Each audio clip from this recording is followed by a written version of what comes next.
This is it. The Corvette ZR1 is finally here. Join me with Chevrolet as they pull the covers off the brand new Pinnacle C8 Corvette.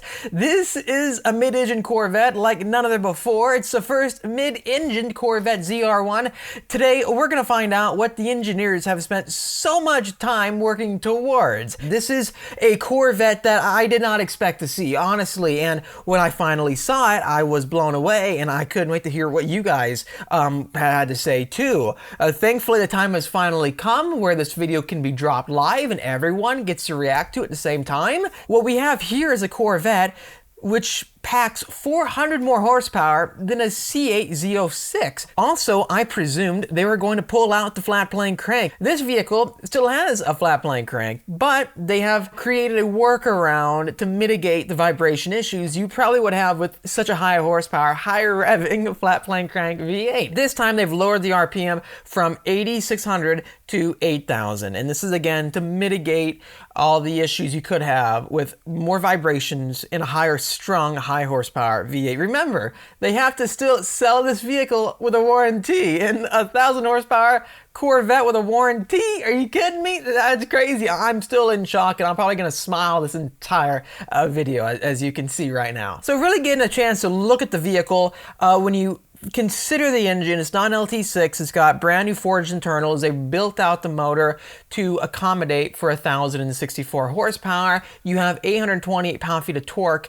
828 pound-feet of torque. My question to you guys is this: when you get on the racetrack, do you think it's going to struggle a little bit more to put down 828 pound-feet of torque on straightaways? This has got almost Tesla Plaid levels of horsepower, and it's a Corvette with a mid-engine. I can't believe what's going on right here. When you look at the frunk in a Z06, especially when I'm at the track, there's nothing going on right there. It's empty. This time around, they've repurposed that to give you an S-duct design, which will be pulling out the airflow after it hits the center of the radiators, where the center part of the grills or the front bumper is. You're going to be getting cooling, but also it's going to maximize to give you downforce by reducing drag as well. I'm a fan that they're finally repurposing all this storage space. It's just free volume of space, right? And they're utilizing that to increase the performance of the Corvette ZR1. Now, I do want to shift our attention to the side boomerangs. I originally thought the secondary inlet behind the main boomerang intake where the radiators are, that extra hole would be used for maybe more cooling or maybe for an intake. However, the secondary inlet is channeling airflow directly to the rear brakes. It is a brake cooling duct. If we take a few steps back and fundamentally look at the Corvette ZR1, what do we notice? Well, the design it's pretty similar to the Z06 and the E-Ray, isn't it? However, we're seeing upgraded points of the vehicle, such as the hood assembly, the rear hatch, also a split window. We'll get to that shortly. You only get the upgraded aero when you buy the ZTK Performance package, which gives you the massive rear spoiler, which will help give you more downforce for any of you who want to go to the track and maximize the grip you can get for the corners. For a standard ZR1, you're getting the rear lip that is also found in a similar design layout on the Corvette E-Ray and the Corvette Z06 standard. The same can be said for the front end, where you have the dive planes and the carbon fiber front splitter. It's just like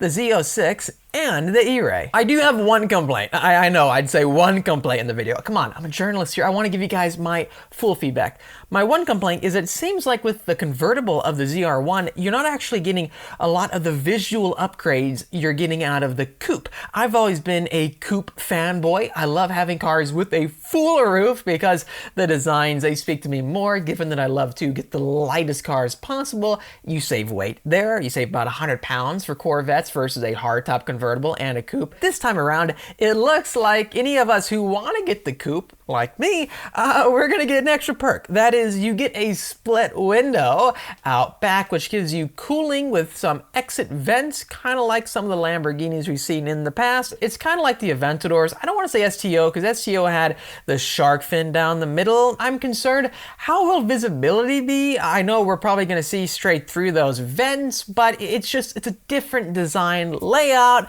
I'm excited that they were creative and did something there. I'm crossing my fingers for the Zora, if they do make that, if they would put on a roof scoop. As you would expect, Chevrolet is very proud of their carbon fiber wheels available for these newer mid-engine Corvettes. So you do have carbon fiber wheels available on the new ZR1. They feature a brand new design, as you can see here. The boomerang intakes can now be featured in carbon fiber. I love how you can finally get that in carbon. Overall, to summarize this whole car, with the 5.5 liter twin turbocharged V8 making over 1,000 horsepower, this is definitely an engine car. I think the engine is the magic out of this vehicle. It's the heart and soul.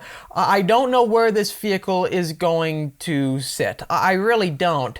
When you have the Z06 and it's a $100,000 Corvette, where will this sit if it's got 1,000 horsepower, right? It's significantly more powerful. Will this be a $200,000 Corvette? How available will they be? I'm gonna try to get one. I would love to get this car. I've been telling you guys for 5+ years. My goal is to get every model up into the ZR1 for the track, and the Z-Ray didn't work out.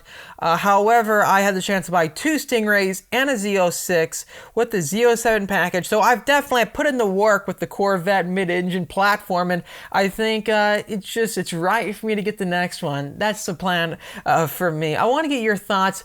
Do you think you are impressed with this vehicle? I'm impressed. I would have loved to see more of an emphasis on like DRS technology. However, it does look like they're maximizing what they can give us.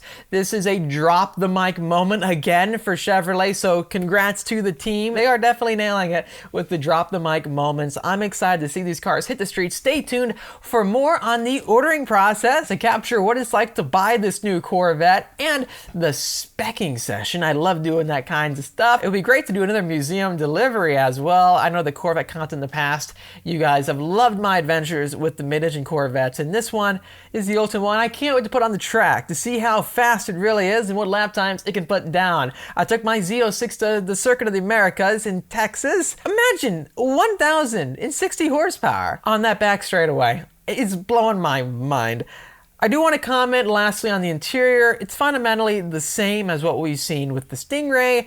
Not much has changed there. I don't think much needs to change because the interior has been fantastic for these cars for so many years now. Well, there you have it. That's the new Corvette ZR1. I wanted to give you guys this initial video to get you familiar with the car. Stay tuned for many more great videos coming out your way very soon. If you enjoyed this content, please hit the like button. It really does help me out. And subscribe for much more great content coming out your way. While you do that, hit the notification bell so you're up to date with all the new videos coming out when I post them. Thanks for watching again. I'll see you in the next episode.